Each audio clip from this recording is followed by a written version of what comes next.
We live in a world where you can share your entire day in real time, from what you ate, where you went, who you were with, to what you're thinking.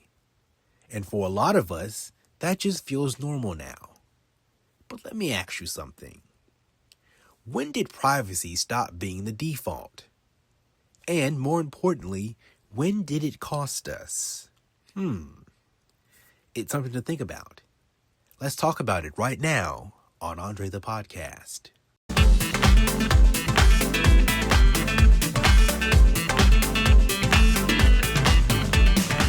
Good morning, everyone. Welcome to Andre the Podcast. I'm Andre Lacey, and this is the place to be informed about what's happening in your world. And today we're talking about something that affects all of us, whether we realize it or not.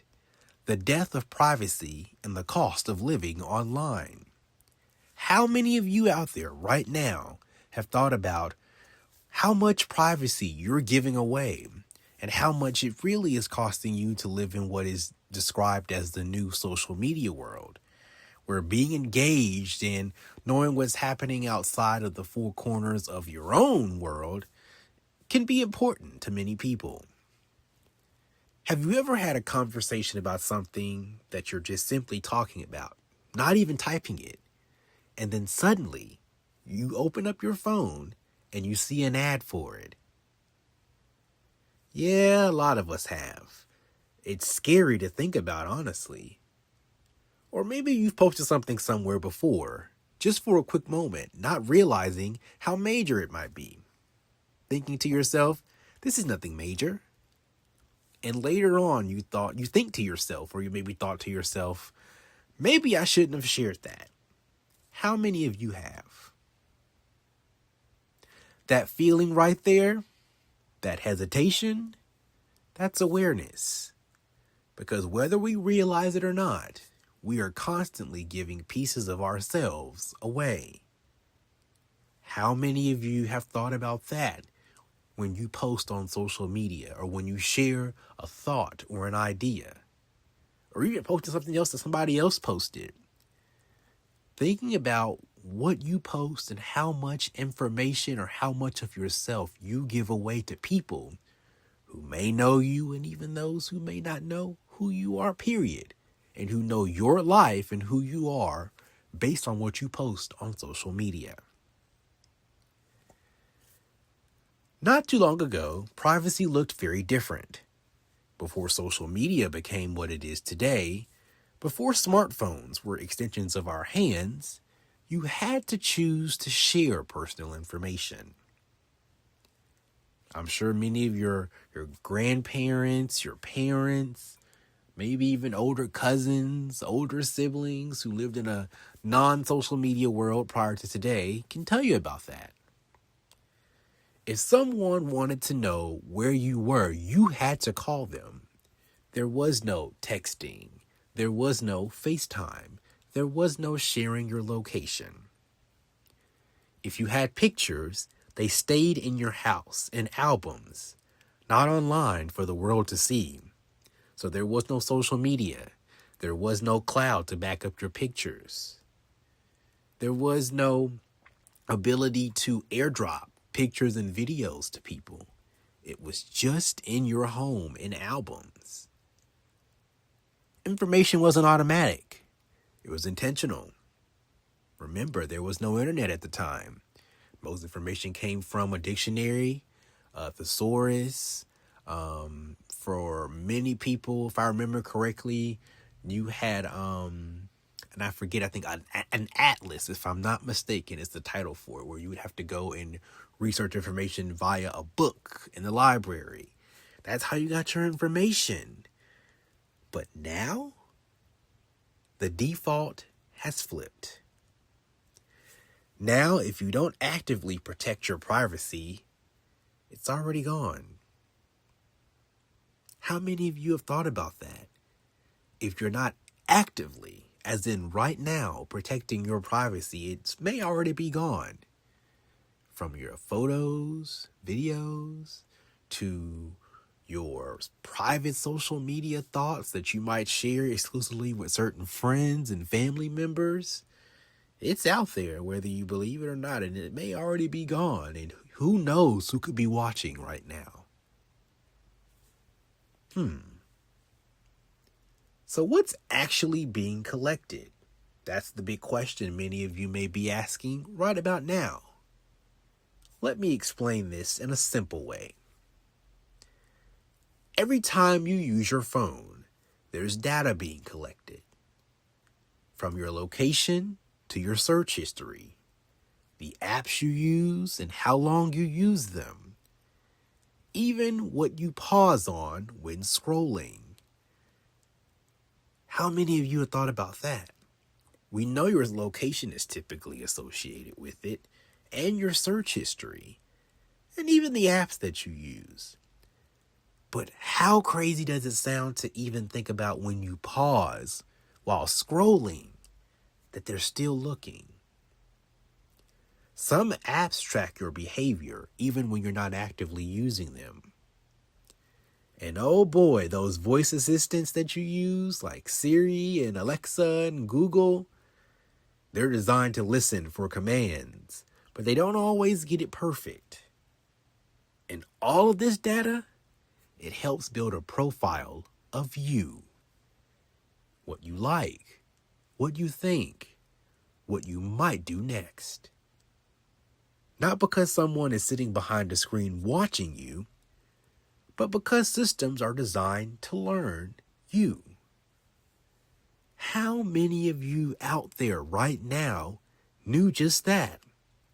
They're collecting data to know more about you and to learn your habits, what you like, what you think, how you feel, and what you might do next. I know many people out there thinking about that right now might be petrified, might be deeply concerned, might be thinking, is it worth having all of this technology? I'll tell you, the other day, while I was posting some work content that you all see on your feeds, that someone said they wish that they could go back to a non-internet / social media / technically logically advanced world that we're in now. Go back to the past where things were just simply more simpler. A lot of people feel that way. If you look at trends right now, there are people in this new generation, Gen Z, who are going back and looking at the past and who are in many ways trying to replicate it or trying to enjoy it themselves.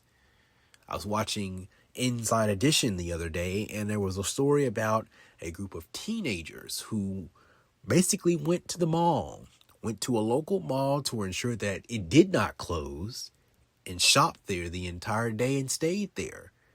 Whereas most people today are quick to shop online because of how convenient it is rather than to go to the store in person. There are people today who are like, we got to keep things around, or we got to keep trends from the past still going. Or even just using like a rotary phone, for example, or a house phone, or even a flip phone. There's been a lot of talk about flip phones recently too. So there are a lot of people who feel that way, wishing that there was a much more simpler world without the technology. But then there are others who say that the technology is quite beneficial. But let's break it down, putting that to the side, the tangent to the side now. Let's break down the oversharing culture that we live in. At the same time, we've built a culture where sharing everything feels normal. How many of you can relate to that? We document our lives in real time. There are many people who get on social media every day and post, literally, from the time that they wake up in the morning to the time that they go to sleep. We document our lives in real time, from vacations to meals, personal struggles, even private moments. And let's be real, some of that comes from a genuine place. We want to connect. We want to express ourselves. But somewhere along the way, We've stopped just living in these moments and started performing them. Posting became less about memory and more about visibility. I'll let you know now from my own personal experience, I'm personally not one of those people that post all of what I do in my life every day, from the start of my day to the end of my day. I'll share certain things here and there in my personal life, but honestly, especially with this job, social media is kind of work for me. And so when I am posting, it's ATP, it's news, it's things that you can use that will keep you informed.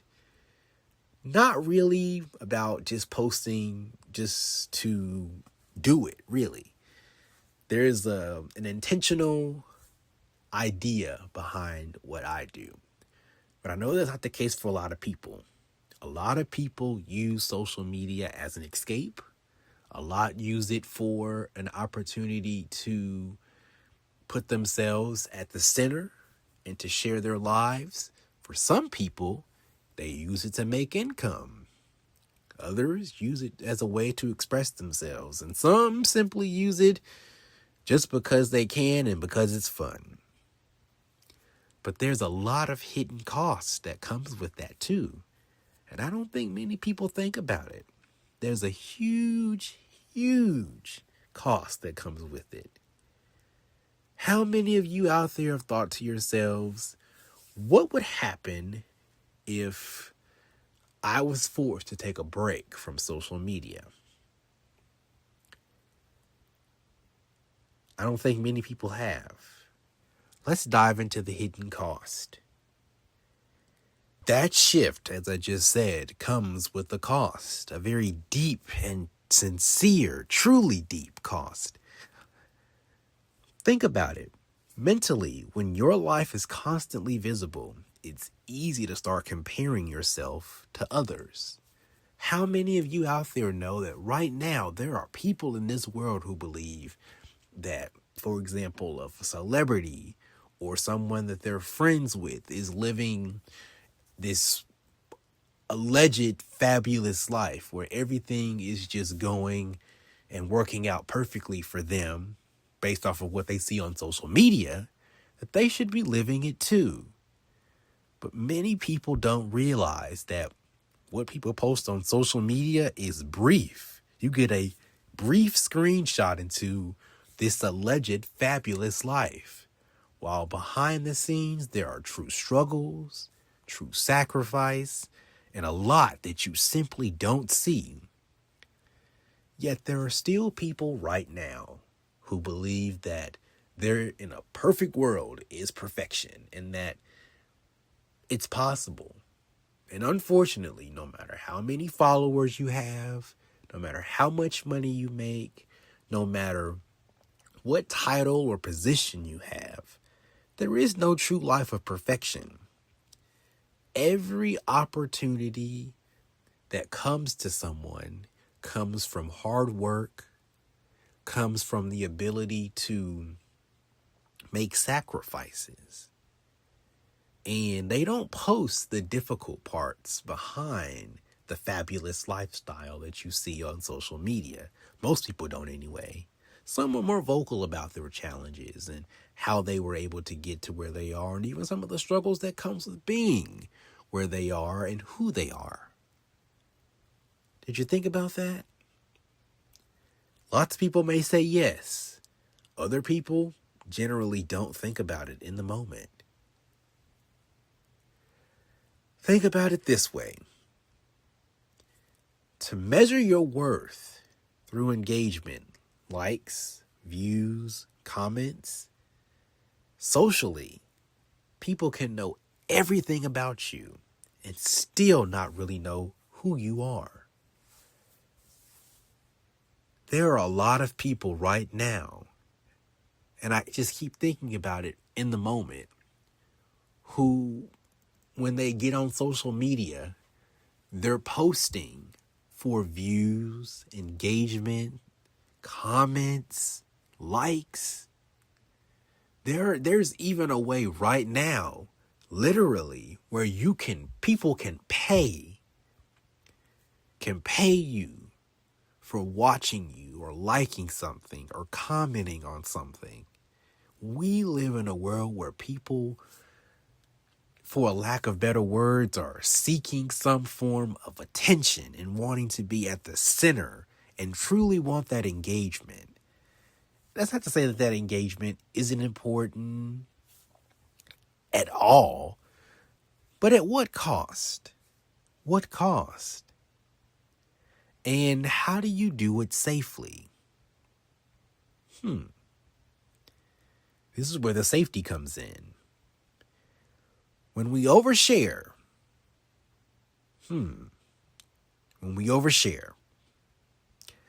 locations, routines, personal details, we're giving strangers access to parts of our lives they were never meant to have. And the truth is, most people don't think about it that way until it's too late. Again, think about celebrities. Celebrities right now have to share almost everything about themselves. Almost. They don't really get much privacy. And when they aren't sharing something, the public generally becomes judgmental or thinks that they're trying to hide something. And some people, some of these celebrities have lost some of their fan base over it. We live in a world where everybody wants to know everyone's business. And especially in the world that we live in now with social media, if you post anything, it can be taken out of context. And that's where it gets dangerous. You just never know. You just never know what might happen and how it could potentially affect not just you, but others. So remember, think about what you post. Because if you don't, it could have some serious consequences and won't be able to be fixed simply because it'll be too late. Let's take a quick break. We'll be right back with more in a moment. Enjoying the show so far? Don't forget to like, share, and subscribe to the Alive Podcast Network for just $9.99. The QR code is right here. Now, back to the show.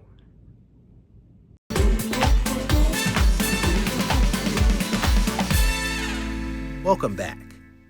Our topic for today's Andre the Podcast is, when did privacy die? As we learn more about the cost of living online. As we were saying during the commercial break, there are a lot of people that were talking about how they feel that they have to live in this world of social media. They have to engage, really, and they have to be online all the time. But what are the costs that come with living a life where you base your life on engagement, likes, comments, views? Is that truly unhealthy? Many would argue yes. Some argue not so much. But let's break this down from a spiritual aspect. And here's where I want to slow things down for just a second. Because this isn't just about technology. It's about wisdom. If you think about it, even in Scripture, we see the importance of boundaries. There were moments when Jesus was surrounded by people, healing, teaching, pouring into others. And then there were moments where he stopped and stepped away from the crowds, from the noise. Not everything was meant to be public. And maybe that's something we've lost today. A lot of people feel that if they aren't posting their life on social media or for other people to view, whether it's a brief thought a brief commentary, a funny meme, a vacation, what they're eating for dinner, where they might be traveling to next. They don't post that they aren't living life, or that their life is boring, or that they're missing out on something, or even watching others, seeing what others are doing every day. It can become addictive for many people, like an addiction. The understanding that privacy isn't secrecy. Let me say that again. The understanding that privacy isn't secrecy. It's wisdom. It is wisdom. You see, we live in this society, this culture now, where people feel they have to share everything. We overshare, as I stated earlier. And it becomes hard for people to feel like they can even share anything and it not get posted on social media. I've had to tell people in my own life, hey, be careful what you post because you never know who's watching. And even in context with myself, I'm like, hey, I live this very public life now because of what I do in my career, and you never know who's watching. I was like, my bosses could be watching, future employers could be watching, mentors could be watching. So please be careful what you tag me in or, what you say, because if I wouldn't post it, I certainly wouldn't want you to post it. And I'm sure many of you are the same way, where you're like, okay, I would rather you not post this or be careful saying that. But there are some people who feel that they have the right or the obligation, if you aren't going to share, that they have to share it or say it. And that's the tricky part that comes with this as well. Join the conversation. Have a story idea, topic, or guest you want featured on Andre the Podcast? Send us a message. We look forward to hearing from you.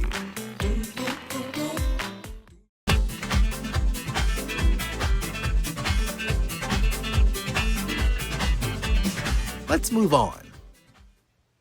So you may ask the question, so what do we do?